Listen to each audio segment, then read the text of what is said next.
longer we do with this, the weirder this 1 minute of waiting around gets, I think.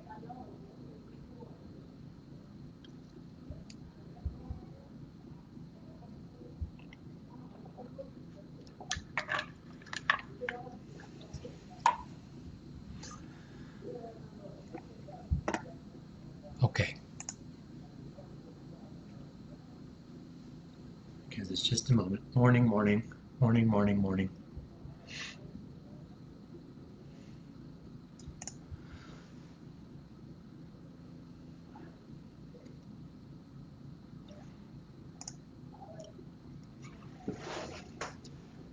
Okay, so let me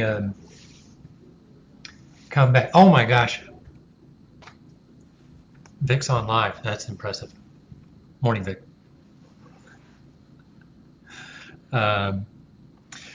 Okay, so just because it's off for our like kind of normal routine for the Fridays, we're walking this month, taking a look at some of the Gospel of Mark, and specifically looking at it with the help of this book called Render Unto God, looking at economic vulnerability, family violence, pastoral theology. We're specifically just using this book to check on a couple of aspects of Mark's Gospel, as outlined with James Poling and Ched Myers.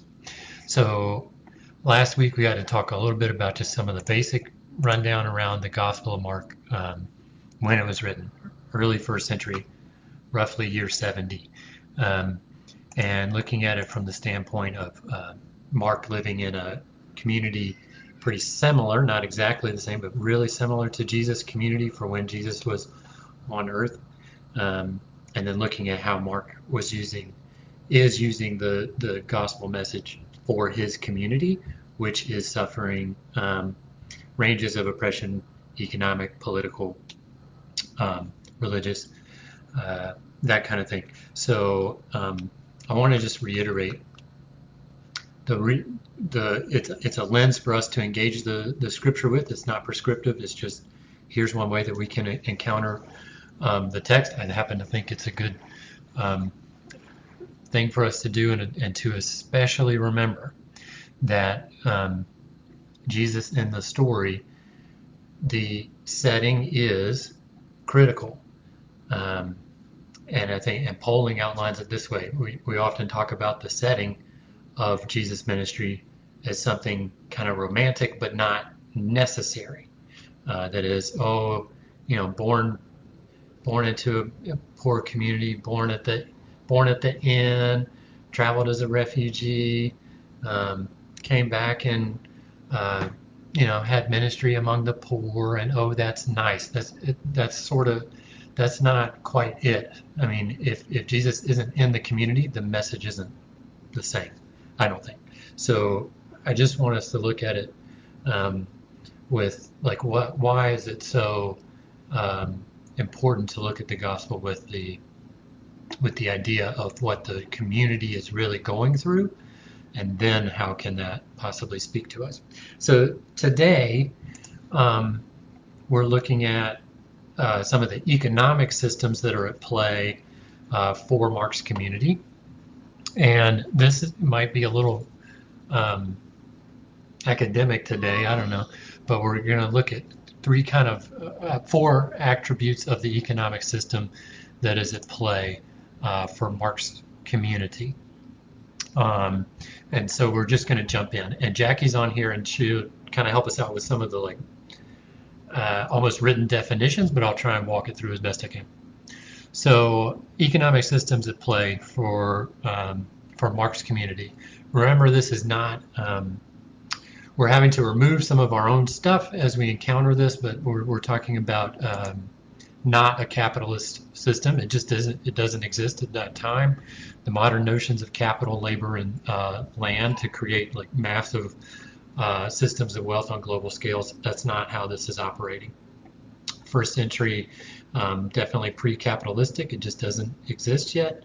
And Poling and Meyer are describing the whole thing as a mixed economy, meaning there's multiple ways that goods, that funds, that produce, that labor are moving around. There's multiple ways that it is happening. So we're going to look at 4 of the elements of the mixed economy in the setting of the poor Palestine community, which roughly Jesus belongs to. Now, this is from Mark's perspective, not the minute-by-minute account of Jesus walking around.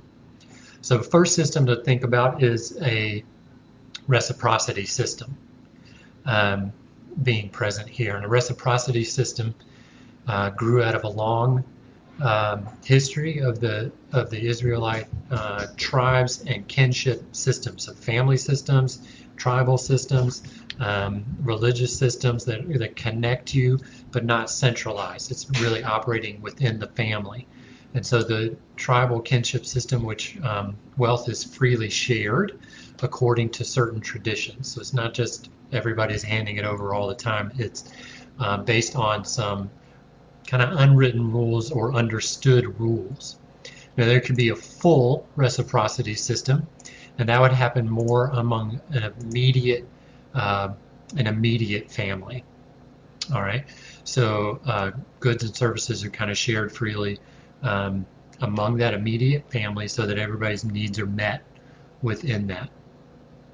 And then there were also aspects of a weak reciprocity system where it's members of a cadet line. And I was not sure what a cadet line was. Cadet line in this case meaning the younger member of the family. If you think about the sort of patriarchal male line of a family, so the firstborn male son, that becomes the direct line. The younger sibling in that becomes a cadet line. They're kind of off to the side. And so in the sharing, as it expands out and out and out over the years, the sharing there still happens, but there's more of an eye toward a balance. And so if one does a thing one time, you come back and the other has to do the thing for that person. And so it tries to balance itself out, where the full reciprocity system is just more of an everybody's all in and sharing freely with it, and the balance is less important because it's all within the sort of immediate family. So these two things are present within a reciprocity system. One where everything is shared within the family, one where things are shared kind of along the tribal line or the clan line, but an eye toward balance of give and take is kept in mind. And beyond that, you start to see some of the families becoming interdependent in their economic, and so if one family is really struggling, you may see the other families come around to support them in that struggle. And that is becomes a particular mode of survival for some of the poor Galilean farming systems, and we'll see why in just a minute, why that becomes a mode of survival. Another piece that's present in the economy at the time, this mixed economy, is a redistribution system. And a redistribution system, in this case, is originally centered in a religious space. So like the temple might be acting as the central collection point for a redistribution system. And in this case, it would be not just shared among the tribe itself, but among multiple tribes coming together in a central location to put in, sort of at a debt for themselves, to put in a little bit for some longer term security. And so in this case, if we think about the example that Poling and Mayer gives is the example of Joseph in Egypt preparing for the famine. Everybody put your grain in here. That way when the famine comes, we can push the grain back out to help us survive through that harsher period. And so that kind of is the originating idea for a redistribution process. And what it does is it collects up some of the community's wealth and goods so that if a hard point comes up, whether it's a war, a famine, they even outline like if you have a need for an artisan community to support kind of the creation of different things for the community as a whole, then you've got a little pot where you can draw from all together to pull for the larger community. What becomes an issue with the redistribution system is that it can be corrupted, because if depending on where it's centralized, the people kind of administering it can easily use it to serve their own ends versus the ends of the community. And so we'll take a further look at that in terms of how that becomes problematic in Mark's setting. So those are two elements that are at play here. So let me touch on where this gets a little bit rough, and then we'll come back, because there's two more systems layered on top of this that also become problematic. So the first piece for this, your commitments among your family to be able to have participation in the reciprocity system. It's a cultural expectation. It's a familial expectation that as one part of the family is struggling, the other part is going to help out. And your power in the community is based on your family relationships. And so if you're trying to hold all of this in tension, even if you're at a time where the resources are scarce. And so if resources are scarce, you've still got to be able to fulfill these family obligations with what little you may have, because you also need that to happen to you if things get rough. Well, on top of that, you have a redistribution system, whereas it is expected as a community member, or more importantly, as a religious community member, that you are putting into that. And if you aren't, and the administration of it becomes a cudgel to get at you for not being religious enough, then your obligation to pay into that system at the same time you're expected to pay into family systems can cause division in yourself for which one am I supposed to be supporting, and which one's more important to support if my resources are low. And so this is one of the pressures on the kind of poor Galilean farming community. The argument for Mayer and polling is that both systems are at play, and the poor Roman Palestinian, they share whatever they have among the family and their neighbors, so that everybody has some chance to survive in what is not a very forgiving system. And then the temple in Jerusalem during Mark's time is working as this very massive redistribution system, and the Galilean farmers are a major supplier for that redistribution, in particular of the agricultural goods that they are supporting, livestock, vegetables, however you want to look at it. The temple system is somewhat reliant upon the produce that comes out of the Galilean farmers. But the imbalance in the system means that many of the peasants in Galilee were extremely poor and often stigmatized by the religious elites in Jerusalem. And so you're not making your payments, you're not following the traditions, you're not doing the things you're supposed to be doing, and that puts you further out of line in the religious setting. So they're catching stigmatization because they're too poor to fulfill their religious obligations, and they're possibly catching stigmatization because they can't fulfill their familiar obligations as well. And so this is the kind of place that Jesus enters into, mostly identified in that poor community, and looking at it from the sense of how is the religious community functioning to only further oppression that it was originally meant to alleviate. Jesus comes in, manages to have a following for the message that he's giving out, and that helps us, I think, or it helps me better identify why is Jesus in so much conflict constantly with religious leaders like scribes and Pharisees. And so in that you see Jesus questioning the motives of the religious leaders, in that you're asking us to do things in tradition to fulfill something that's going to pay you, But if we do something to fulfill obligations locally to alleviate suffering, then you tell us we're doing it all wrong. The scripture text that kind of outlines some of that is at least one of them. Not there's many, but one can be if you look at the conflict around the disciples aren't washing their hands, and this is where a purity system comes into play.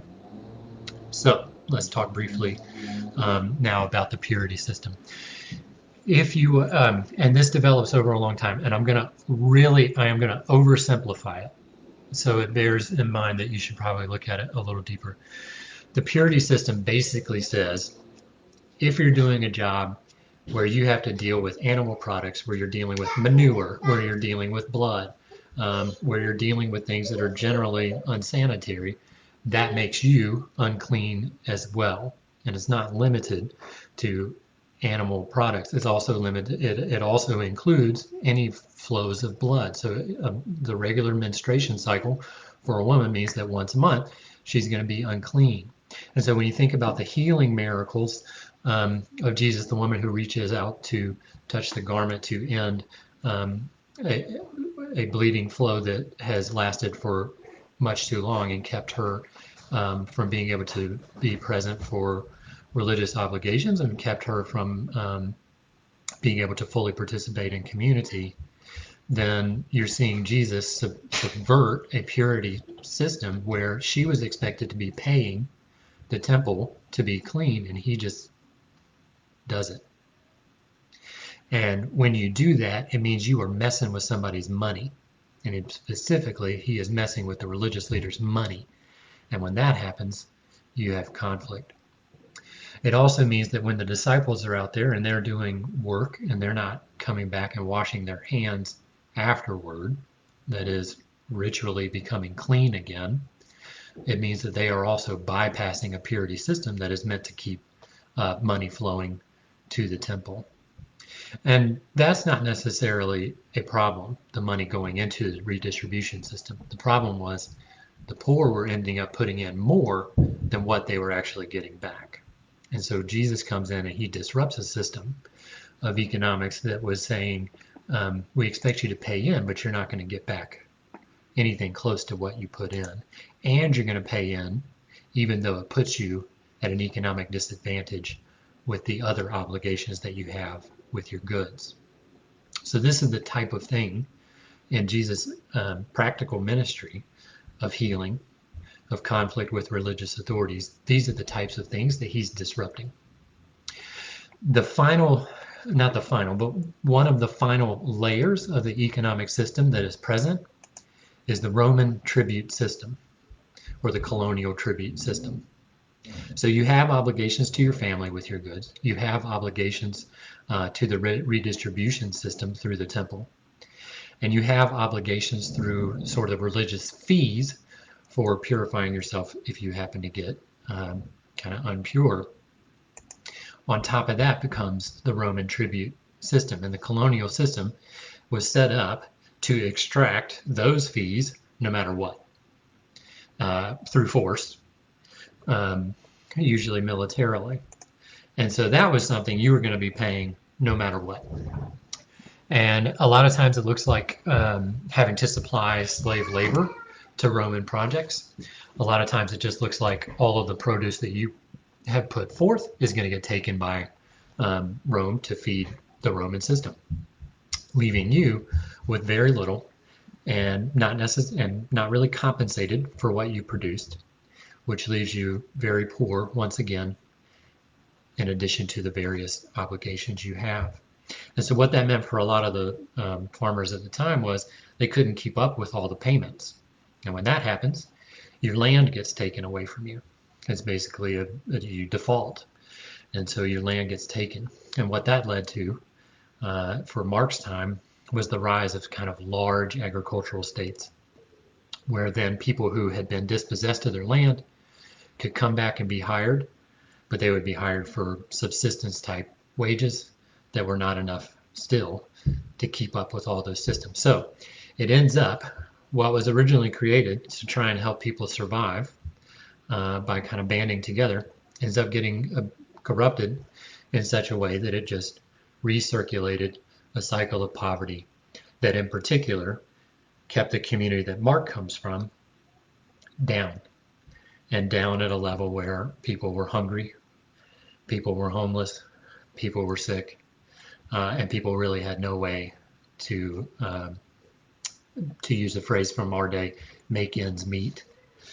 That is the kind of economic system that Jesus's message through Mark is entering into. That's a lot. That's very heady, and that's a lot. So, but we're going to break there. We'll come back next week, and we'll take a look at some of the political aspects of what this looks like with Roman installed regional governments and things like that. This is one of the purity piece is one that had been particularly stuck with me, especially in this moment. And they aren't the same, but for me it was reminding me, and it was the reason I went back and wanted to look at this anyway. So thank you for indulging me and going back and looking at this. But the purity system that says if your job puts you at risk of becoming sick and also doesn't pay you enough to deal with the sickness that you incur, that's a problem. And try as I might, I still can't help myself from seeing it, especially in this moment. And in particular, I am seeing connections with like, okay, we're putting our essential workers out there into harm and not giving the essential wage to be able to then adequately deal with whatever might come from having to be out there. And that exists in a lot of levels. And we've got firefighters watching. So sticking your firefighter out there and not giving them what they need to truly protect themselves from the various hazards that they'll encounter. Asking your teachers to go back out there and encounter hazards that we are not adequately preparing them to then deal with, your children, your whatever. That's where this was kind of landing for me, and that was why I wanted to go back and look. So anyway, I'm offering it to you as let's keep an eye on some balance. Let's keep an eye on if we're going to ask people to do things, let's make sure that we're actually supporting them in a way that does not perpetuate a cycle of oppression. Next week, we'll look at some of the political aspects in terms of rulership, colonialism, those types of things. That's 23 minutes. Thanks, y'all. Have a wonderful, wonderful day. I will see you next week, later today. See you Sunday. Have a wonderful, wonderful Friday. Talk to you later. Bye-bye.